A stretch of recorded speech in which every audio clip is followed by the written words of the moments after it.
off me! Stop your seat! Hands behind your back! I can't breathe! Stop moving!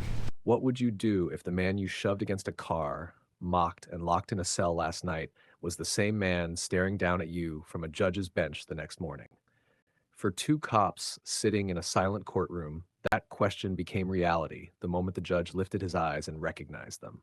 Before we go any further, welcome to Silent Echo Stories. If stories like this matter to you, support the channel by liking, subscribing, and dropping your location in the comments. These stories travel far, and every voice counts.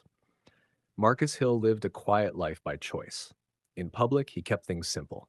He drove a clean but modest sedan. He dressed plain, no flashy watches, no loud colors. He liked blending in. It made life easier. Marcus had learned that lesson early. He grew up watching how quickly respect could disappear once people made up their minds about you. He saw it in stores, on sidewalks, in classrooms. He learned to stay calm, to listen more than he spoke, and to never let anger decide for him. That discipline followed him everywhere. Through college, through law school, through years of long nights reading case files while others slept. By the time he became a judge, Marcus didn't look like what people expected power to look like, and that suited him just fine. On that night, he wasn't thinking about power at all. He was tired. He had a long hearing scheduled the next morning and stopped at a small gas station just off the highway. Bright lights, quiet road, one of those places people pass through and forget. He just wanted gas and to go home. Officers Ryan Cole and Ben Foster had worked together for years. They trusted each other more than policy manuals. They believed experience mattered more than rules. That instinct was better than paperwork. That respect was something you demanded, not earned. They had a reputation in the department, not official, the kind people whispered about. They made stops others avoided, asked questions others didn't. They were confident, too confident. That night, they were bored. No calls, empty streets. Then they saw Marcus, a black man, alone. Late at night, nice car. They slowed down. Neither said a word, but both thought the same thing. Let's check him. Marcus noticed the patrol car as soon as it slowed. He didn't panic. He had nothing to hide. The doors opened. The officers stepped out slowly, like they had all the time in the world. They stared. Too long. Is this your car? Cole asked. Yes, Marcus said. Foster looked him up and down. Where'd you get the money for it? Marcus paused. He chose his words carefully. I work.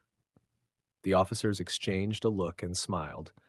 Marcus handed over his license. Registration, insurance, everything clean. Cole laughed. You match a description, Marcus asked calmly. What description? Cole ignored him. They told him to put his hands on the car. Inside the gas station, a few customers watched. One woman held her coffee cup too tight. The clerk glanced over, then looked away. No one spoke. The search started rough and stayed that way. Hands pressed too hard. Movements meant to humiliate. Marcus felt the shift. This wasn't about checking facts. When he asked why they were doing this, Foster leaned in close. You getting smart with us now? They twisted his arm, pushed his face against the hood. Cold metal, harsh pressure. They said he was resisting. He wasn't. The cuffs snapped shut. The gas pump clicked, still running. In the back of the patrol car, Marcus stared at the cage between him and the front seat. He didn't argue, didn't beg, didn't raise his voice. At the station, they booked him for disorderly conduct. The charge didn't fit. The report didn't make sense. He asked for a call. It didn't come. They placed him in a holding cell under bright lights that never dimmed. Marcus sat on the bench and waited. He thought about how often he'd seen this situation from the other side, how many times he'd read similar reports in court, how familiar the language was. He wondered how many men didn't get released by morning.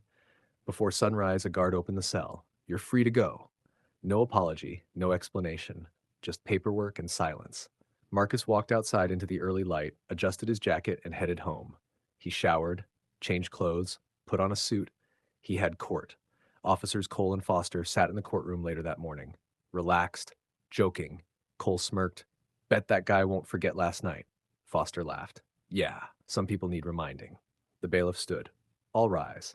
The room went quiet. The judge entered. Cole's smile froze. Foster felt his chest tighten. It was the same man, same face, same eyes, but now he wore a black robe. Judge Marcus Hill walked to the bench and sat down. Neither cop could breathe right. Marcus opened the case file, read slowly, carefully. Then he looked up, His expression didn't change. No anger, no satisfaction, just calm. He asked them to explain the arrest. Their answers came fast, too fast. Details shifted. Stories didn't line up. Marcus asked about the body cameras. They avoided eye contact. He asked about witnesses, silence. He asked why disorderly conduct was charged when there was no disorder. Cole wiped sweat from his brow. Marcus leaned forward slightly. Officers, he said evenly, you are under oath. The courtroom felt frozen.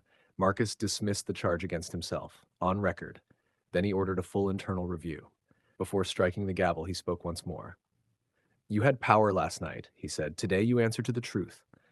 The gavel came down. The review moved fast. Too much evidence. Too many questions. The gas station footage surfaced. Clear angles, clear audio, clear abuse. The video spread online. People replayed it again and again.